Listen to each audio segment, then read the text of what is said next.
bienvenue à vous sur cette nouvelle vidéo tutoriel de formation sur une thématique tout à fait nouvelle, d'ailleurs une playlist carrément nouvelle.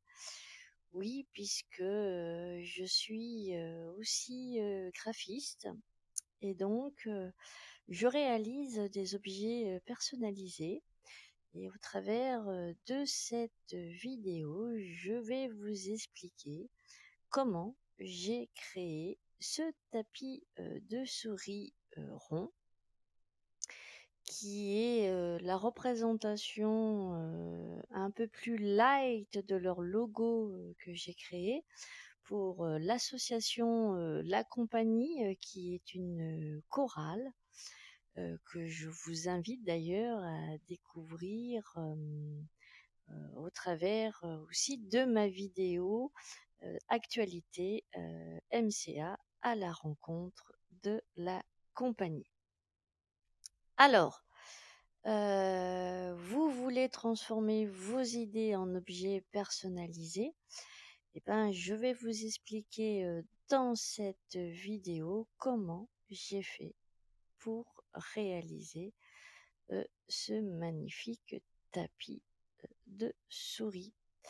Alors bien sûr, avant toute chose et ça quelle que soit, la playlist, hein, n'oubliez pas pour ceux et celles qui, ne l'auraient pas encore fait à ce jour, de vous abonner, ce qui va permettre à cette chaîne de pouvoir, continuer à exister.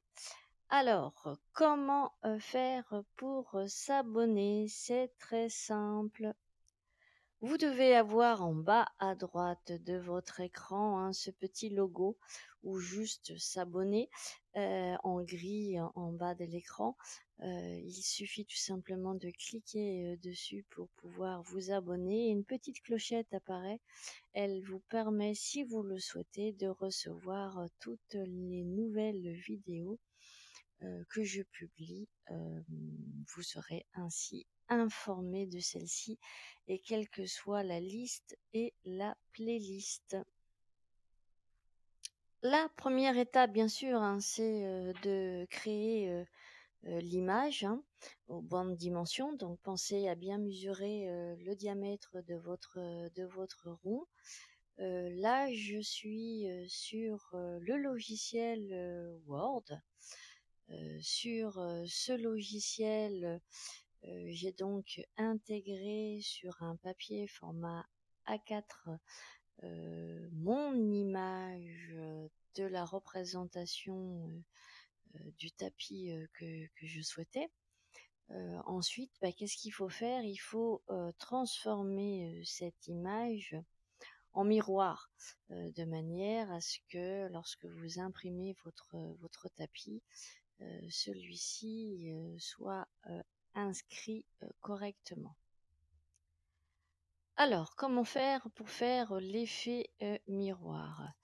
Donc, vous voyez, hein, on est bien sur une image. Je suis allée dans format image. Dans format image, vous avez ici la possibilité de le retourner horizontalement. Et donc, c'est ce qu'il faut faire pour pouvoir avoir une très bonne impression.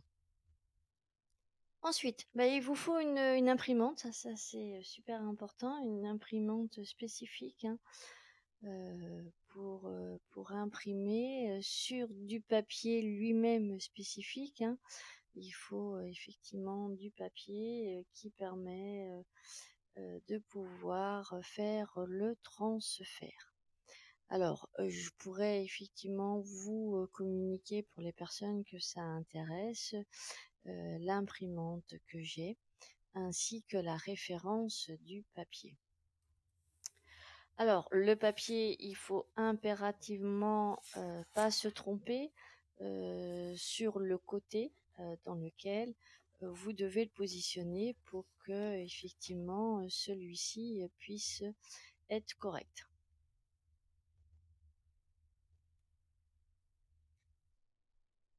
Vous devez ensuite retourner sur votre logiciel Word, faire fichier imprimé. Dans les propriétés de l'imprimante, moi je laisse sur du papier ordinaire et en qualité standard pour éviter effectivement une trop grande consommation d'encre. Donc vous voyez, vous entendez effectivement que l'impression est en train de se faire. Donc j'ai récupéré le papier hein, qui est effectivement en effet miroir et avec l'aide d'un ciseau, il vous faut découper tout le contour de votre feuille. Voilà, mon papier est découpé, je l'ai même posé sur mon tapis pour bien vérifier effectivement qu'au niveau de la dimension et de la taille, je ne me suis pas trompée. Je positionne mon tapis de souris sur la presse et puis je vais y déposer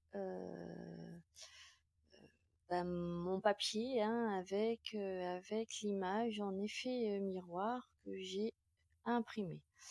Alors bien sûr, j'essaye de bien cadrer, mais c'est effectivement de l'autre côté qu'il faut la positionner. Alors une fois que j'estime que j'ai bien positionné mon image, je rajoute un petit papier par-dessus. Bon, c'est une sécurité, je sais pas si c'est réellement obligatoire, mais je préfère le faire. Une fois que effectivement le tapis, l'image, donc l'impression plus le papier de protection est bien positionné, il faut maintenant compresser avec la presse. Donc je positionne la presse et puis il faut gramme la température, le temps qu'il faut. Voilà, et là le compteur est en train de tourner. Et après les 38, 37, 36, 35 secondes, je pourrai retirer la presse. Et le temps est écoulé, donc je retire la presse.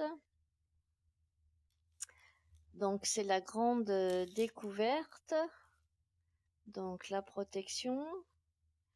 La feuille que j'avais imprimée et que bien sûr j'avais positionnée à l'envers et imprimée en effet miroir, je vais la retirer. Alors attention hein, tout ça parce qu'il fait encore très très chaud.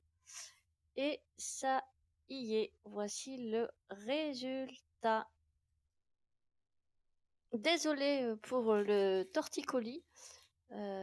Voilà, donc vous voyez effectivement le tapis, puis à côté le calque, le papier qui m'a permis de réussir à faire ce résultat. Ça y est, maintenant il lui manque plus qu'à retrouver une souris et un bureau. Donc voici ce tapis finalisé, plus qu'à être offert à la compagnie. Voilà, cette vidéo et expérience en direct est terminée. J'espère que cette nouvelle thématique et cette vidéo vous a été utile. Voilà, donc à tous les passionnés et les amateurs de la personnalisation, eh bien écoutez, n'hésitez pas à rejoindre cette chaîne YouTube. Vous verrez qu'il y a plein de possibilités de création. Et donc, je vous dis à très bientôt. Ciao, ciao!